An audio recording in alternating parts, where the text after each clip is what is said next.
Lorgar placed the quill on the parchment and closed his eyes. A reflection of that moment in the cavern. Months ago to Argel Tall, only a handful of nights ago to the Primarch himself. I curse the truth we have discovered, he confessed. I curse the fact that we have reached the edge of reality, only for hatred and damnation to stare back at us from the abyss. The truth is often ugly. It is why people believe lies. Deception offers them something beautiful.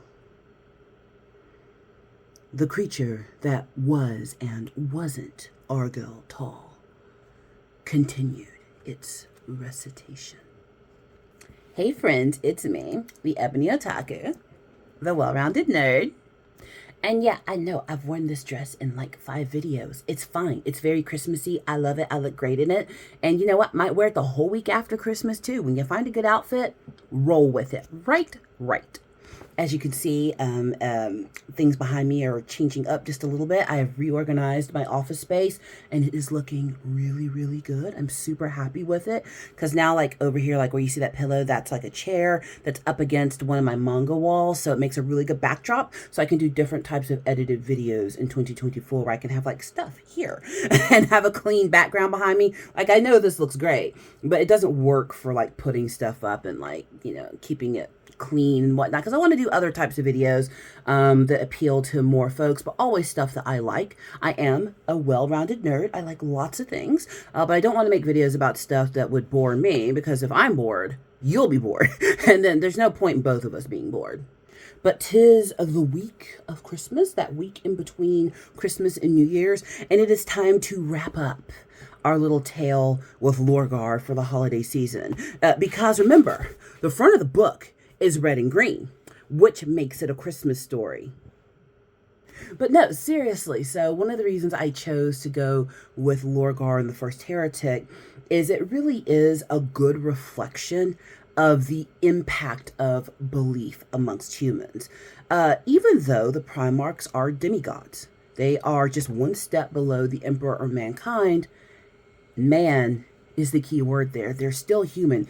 Even the Emperor, being so far above what humans are, he's still a human. And those human needs, those human desires, those human flaws are still in them. They might be harder to get to, they might be buried down deeper, but they're still there. And because of that, that creates cracks for things to seep in if one is not ever vigilant. It's really interesting to talk about these things, especially during the holiday time of the year, because we know that most of the big world holidays are happening between like September and like March. You know, like half the year is filled with holidays. If you don't know what all of them are, highly recommend getting like a holiday calendar, just looking it up on Google. I got curious one day because I work at a company that is super diverse and we have lots of people, lots of holidays. And I don't know about you, but I love getting invited to somebody's holiday because that means food. You know, I celebrate anything for if you give me peace. Y'all know where that, if you know where that came from, you are my people. Shout out to Fredo TV. But it's really interesting to see how much we as humans have found to celebrate. And it's a beautiful thing that there's so much to celebrate. You know, I come from a Judeo-Christian background. I am a Christian. I celebrate the Christian holidays. Whether I believe in them in a religious way or not, they're still tradition. You know, I like getting gifts. And if you don't like getting gifts, you a whole lie. Everybody likes getting something they didn't pay for. You know? And most cultures have designated times for the giving and receiving of gifts, whether it's New Year's. I love the way that New Year's is done in most Asian countries. You know, it's a time of year where kids get little packets of money. You know, that's a great tradition. Why don't we pick that one up? You know, where special food is prepared. The Festival of Lights in Hindu, Diwali. The sand art that is done. Like, there are so many beautiful traditions that have come out of religion, that have come out of cultural practice. And the study of religion is honestly the study of human anthropology, seeing how we make community love, worship, and thrive together throughout the generations. We know that beautiful things have come from religion and religious practice. There's a lot that is pervasive in our culture that a lot of people may not realize has somewhere in it a religious root. There's a lot of architecture in classic styles that really are the result of trying to build edifices that are truly worthy of worship, regardless of what that religion or philosophy is. Like when you look at a lot of the temples that are built throughout Asia, from Japan into China, Korea, and on down, a lot of those buildings are built without nails. And I wondered, I was like, is that just a craftsman thing? Like, are they just trying to, prove how good they are, which they are, but to build entire palaces and monasteries without a nail, what would be the reason behind that? And it was really recognizing that true harmony of nature, because that style of building was supposed to be as beautifully intertwined with the natural world around it as it possibly could. And to introduce something false into that, like, making nails out of iron and harming the material more than you had to, that would have been disrespectful to nature that gave you the material. And I know it's way deeper than that, but that is like my surface level Western explanation. Or when you look at some of the great cathedrals that have been built, if you ever get to travel, go look for old churches. They are absolutely insanely beautiful, stained glass, 200-foot ceilings, pipe organs, simply amazing. Or if you ever get the chance to travel through places like Morocco or Dubai to look at some of the mosques that have been built. I want to say it's in Dubai. There is a pure white marble mosque that I've seen pictures of it. Some influencer recently went there and put up photos, and it was unbelievable. It didn't look real. It was so beautiful. Some of the most glorious things of human creation have come out of religion. Most cultures' requirements to take care of the poor, the suffering, the needy, the widow, the orphan, that does stem from religion. It's beautiful, but there's also the ugly side of it. And a creature, a human, like the emperor, who had the fortune or misfortune of living through the majority of human history, he would have seen the beauty of all of the things that religion created, but he would have also experienced the worst of what religion created. Now, to be fair, humans can be, awful with or without religion. Like, we're very good at that. But we're specifically focusing on that because of the season that we're in. The emperor rejects religion because he sees what zealot religious belief does to people. People become more attached to their perception of an idea versus what the ideal actually is and stands for. And thus conflict arises and terrible things happen. You know what those terrible things are. I'm not going to list them here and ruin your day. And he decides that in his Imperium, there will be no religion, except for the Mechanicum, because they make the bullets. But other than that, he doesn't want that in his Imperium because there is too much opportunity, because humans have an inborn need to belong to a group, whether it is a social group, a political group, religious group, a family, whatever it is. We are not created to be alone. We are created to be in a community of some kind. And especially for those who feel lost, wayward, and floating out in this world, religion is a place where people can often find that belonging and refuge. And sometimes that belonging and refuge is not as safe a place as people might have thought it would be. Cults. It happens. We all know it happens. However, in outright rejecting everything, he also rejected the good with the evil. When you completely shut something out on its surface, you're not just rejecting the bad, you're rejecting the good. It's kind of like racism. Like, what is the point in hating a whole group of people because they look different than you? Because when you shut out all of what you think you hate, you're also shutting out beautiful, good things as well, like food, for one thing. Like, why? Who would say no to more food? Like, who does that? But to shut out a group of people because they are not me, because I think there might be some type of evil there, well, then I reject all of the good things about them as well. Or if a person has an idea or belief that is different than mine, and I decide, well, you believe that particular thing differently than me, so I reject all of you as a person. What kind of sense does that make? Because they might be someone who's very caring. They might be a good listener. They might be someone who shows up for you in a clutch, to help you when you need it. They might be the person that always has the truck when someone needs to move. But you know what? They believe that one ideology different than me, so throw the whole person away. That's what the Emperor did.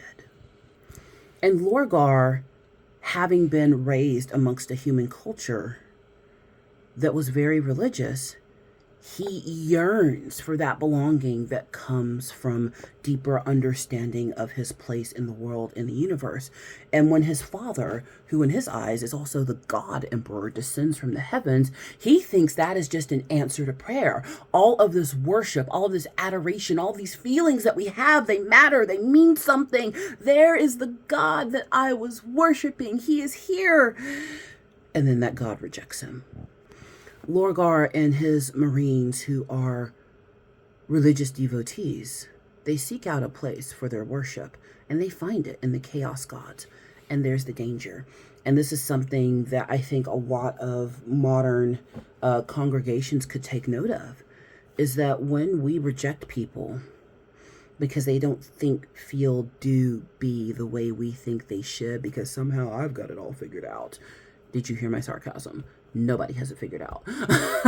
But because I've got it figured out and you didn't figure it out the way I figured it out, rejection.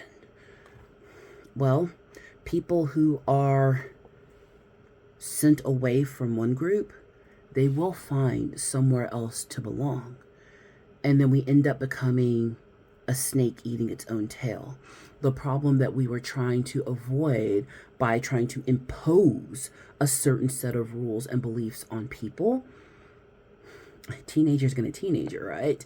And all of us are just perpetually teenagers when it comes to being forced into decisions we didn't ask for. There's rebellion that comes from that. And people will rebel to the opposite of what they were told they had to be. And rebellion isn't always doing something bad. Rebellion is just simply opposite day. If a kid comes from uptight parents who have a bunch of rules, they're going to go out there and be a whole hippie. Or vice versa. I've seen it the other way. I know one of my friends, his parents were like super hippies growing up. Like, no rules, free love. It's great. And they are just like the most stiff-necked, buttoned up. That's rebellion in their family because they're the opposite of what was expected of them. Or you're being raised to take over the family business. No, mom and dad, I want to go surf in Hawaii for the rest of my life. Like, that's what rebellion is I'm not going to be what you expected me to be. But when people freely offer their love, their adoration, their worship, and it's rejected, that hurts on a whole different level. That's like when parents reject children, which is essentially what happens between Lorgar and the Emperor. The most damaged people in our society are those who have been rejected or mistreated by the ones who were supposed to take the greatest care of them. Their parents, the adult figures in their life who were supposed to love, protect, cherish, nurture, raise them up, and they receive the most harm from him.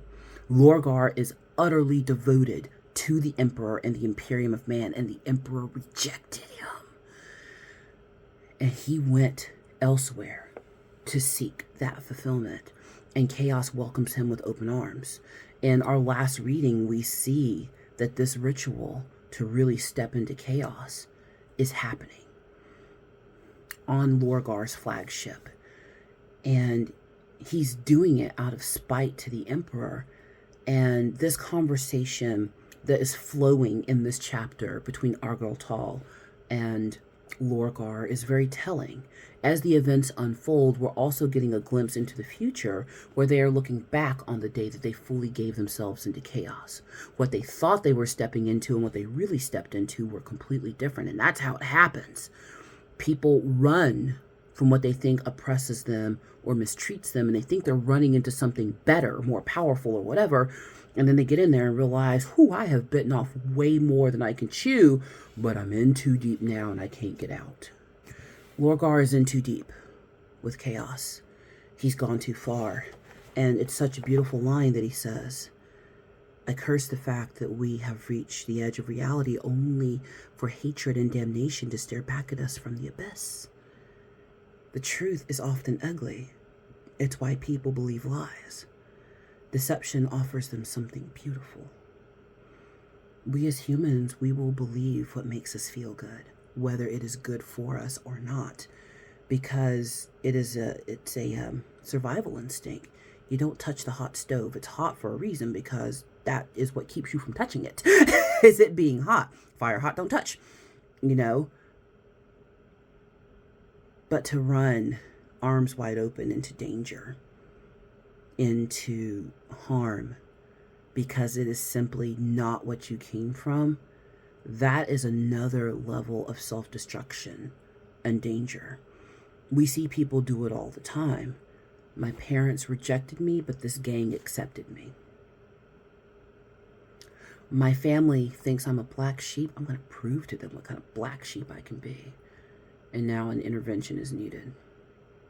It happens all the time. This religion rejected me because I wasn't the way they thought I should be. And now I'm living the most reprobate life possible. I showed them. And that's the thing. That's the other side of it. When we think we're showing them, when we think we're getting back at them. Like, look, my day will continue if you ruin your life. I'll be fine. Doesn't hurt me. But we become so attached to the idea of belonging that humans will hurt themselves in an effort to hurt someone else. And that is what Lorgar has realized he's done in these pages. He was so wrapped up in the idea of forcing the Emperor to recognize him, of forcing the Emperor to accept him. The hurt of rejection was so much for him to bear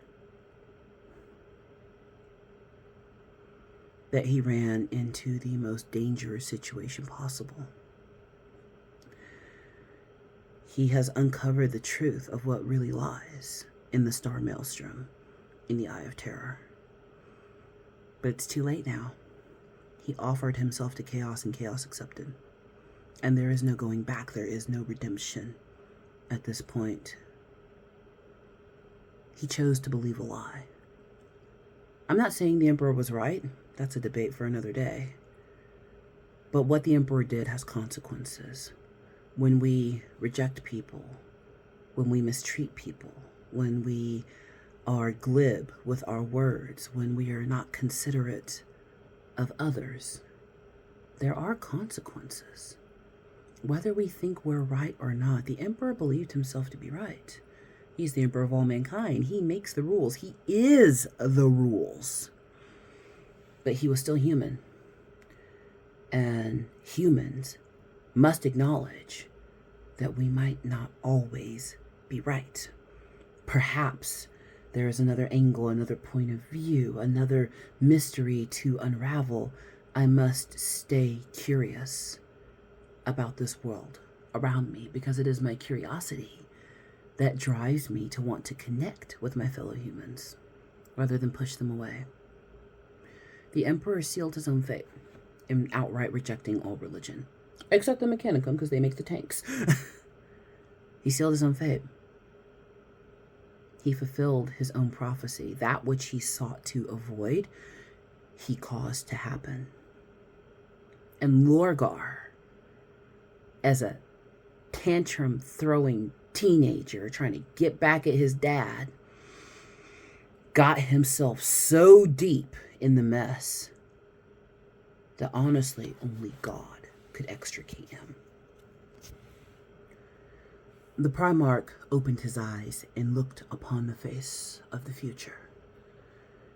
It towered above them all, taller even than Lorgar, and regarded them with mismatched eyes above an open maw.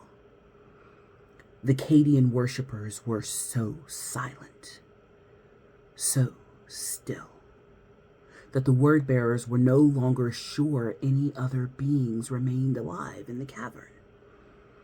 Tactical data streamed across Argel Tall's eye lenses as his targeting sensors cycled in frantic inability to lock on to the creature.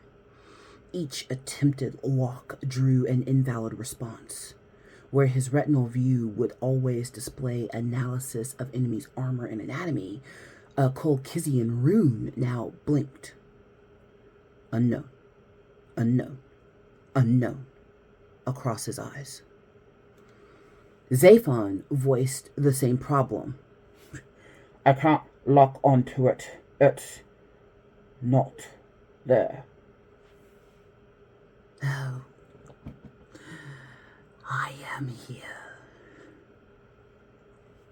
Did you hear that? The chaplain asked. Argyll Tall nodded, though his audio receptors had tracked no changes at all. He disengaged the magnetic clamp sealing his bolter to his thigh and aimed at the creature. He flinched when a golden hand rested upon the weapon, lowering it to the floor. No, Lorgar whispered. The Primarch's eyes shined. With the threat of tears? Argyll Tall wasn't sure. Lorgar, the creature said again. The Primarch met the thing's unbalanced stare. 4 arms curled from its slender torso, each ending in a clawed hand. Its lower body was the mating of serpent and worm, ripe and thick veins and gray flesh. Its face was almost entirely given over to its open jaws, with a skelemorphic teeth in disorderly rows. A biological impossibility. An evolutionary lie. It was never still, never motionless, even for a moment. Veins throbbed beneath its discolored skin, betraying its pulse, and its talons were constantly opening and closing. Only one of its 4 hands remained closed, gripping Ingathel's ritual staff in a clawed fist. One eye was sunken, dark and buried in a face of filthy fur. The other, swollen, fit to burst, and the sickening orange of a dying sun. Nothing remained of the maiden. What reared up before them on its coiled lower body was utterly beyond notions of gender. I am Ingathel, the Ascended, it said, and its silent voice was 100 murmurs all at once. Argyll Tall found his eyes drawn to the curved spines of blackened bone that arced out from the thing's shoulder blades. Wings, he thought. Wings of black bone. Yes, wings. Humanity forever lies to itself about angels. The truth is ugly. Lies are beautiful. So mankind makes the gods' messengers beautiful. No fear then. Lovely lies. White wings. You are not an angel, Argyll Tall spoke aloud. And you are not the first Colchizians to reach this world. Kahane, Tazen, Sanat, Narab, all ventured here millennia ago, guided by visions of angels. You are not an angel, Argyll Tall repeated, clenching his bolter tighter. Angels do not exist. They have never existed. But I bring the word of gods, as angels must do. Look for the core of truth at the heart of humanity's lies. You will see me, my kind angels. The creature blinked, Its swollen eye wouldn't allow it, but its black pebble of an orb vanished for a moment under a wet, wrinkled flesh. Angels, demons, just words, just words. Lorgar stepped forward at last. To Argyll Tall's eye, he seemed naked without a crozius in his hands. How do you know me? You are the chosen. You are the favored son of the powers. Your name has echoed across our realm since the immemorial carried on the winds by the shrieks of the neverborn. I do not understand what you are saying. But you will. There are lessons to be taught, things that must be shown. I will guide you. One lesson comes first. The creature, Ingathel, gestured two of its claws, one at Zephan, the other at Argyll Tall. Your sons, Lorgar. Give me their lives. You ask a great deal of me, said Lorgar. You plead for my trust and for the souls of my sons, yet I owe you nothing. You are a spirit, a demon, superstition born from nightmare, and incarnated into flesh. All the while, Lorgar walked around the creature. He showed no fear, no trepidation. Argyll Tall recognized the faint tension of the Primarch's fingers. The horizon ached to wield the crozius that, for now, was not at his side. You know the primordial truth. You know that a secret lies behind the stars. You know this is not a godless galaxy. The very gods you seek are the powers that sent me to you. Lorgar's angelic countenance twisted into a patient smile. Or I could speak a single word to my sons, and their weapons would end this conjurer's trick. Ingathel's jaw quivered, its fangs clicking together in a grotesque failure of symmetry. Argyll Tall had seen the expression on its face before, written on the wide-eyed, shivering visages of trapped vermin. Your blood sons could not end me. They have ended everything else in the galaxy that has been thrown at them. The Primarch made no pretense at hiding his pride. Argyll Tall and Zephan raised their bolters in perfect unison, both warriors sighting down the gun barrels at the creature's eyes. I bring the answers you have sought all your life. If you wish to awaken humanity to enlightenment, if you wish to be the architect of the faith that will save mankind, Enough posturing. Tell me why you must take my sons from me. It moved in a blur, its serpentine tail leaving a smear of residue, the thickness of a trickle along the stone. One moment, the creature stood in the center of the platform. The next, it slithered before Lorgar, staring down at the Primarch. Lorgar didn't recoil. He merely looked up at the creature. The great eye. I will guide them into the storm, into the realm of the powers. That is the first step, written in the fate's own hand. They will return with answers. They will return as weapons that you require. Your time will come, Lorgar. But the powers call for your sons, and I will guide them to where they must go.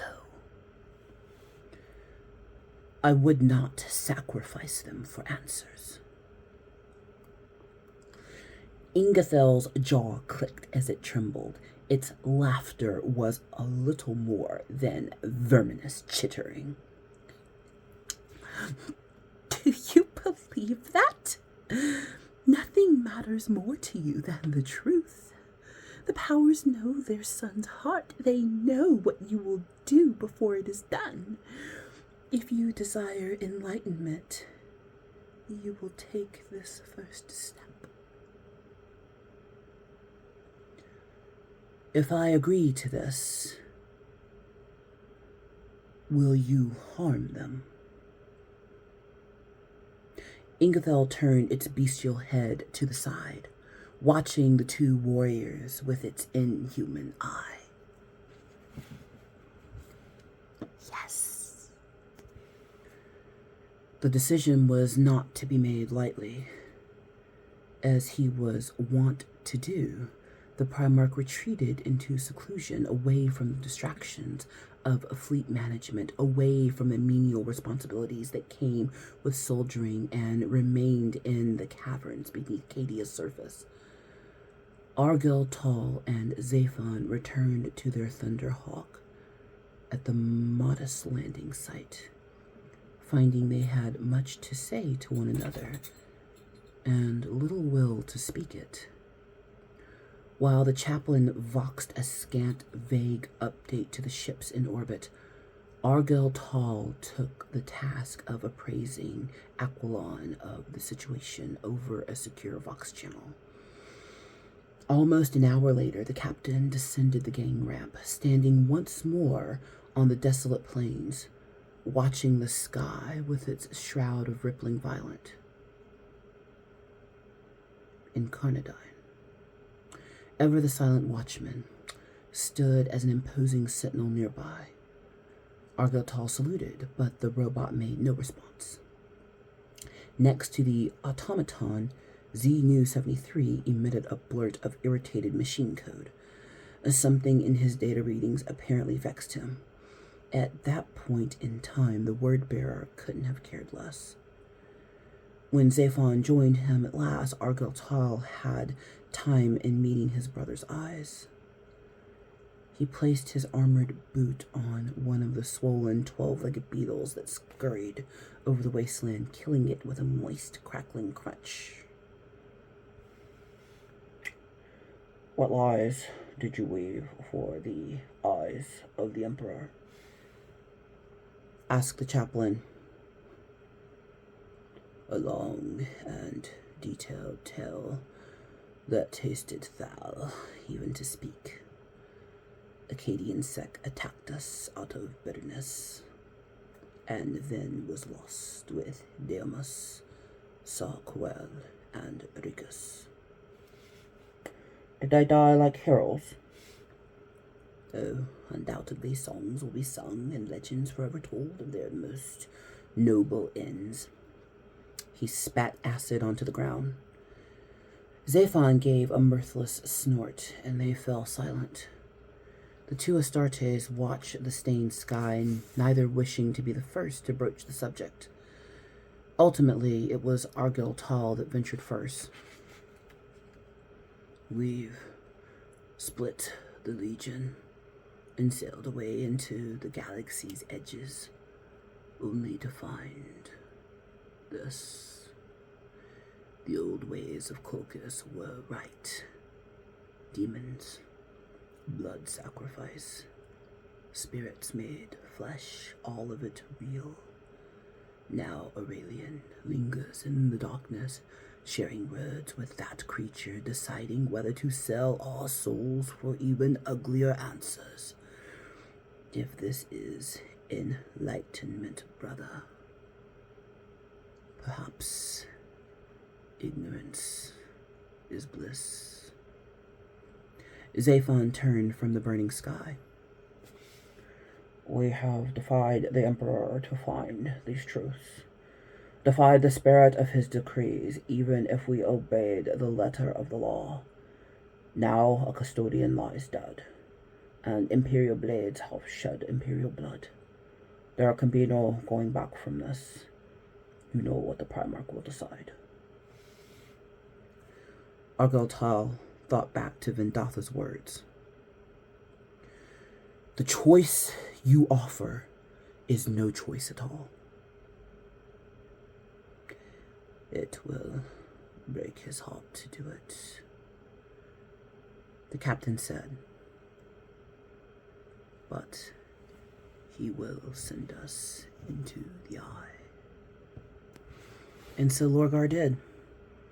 He sent his 2 favored sons into the Eye of Terror to ascend to demonhood, that they might be weapons in his new endeavors.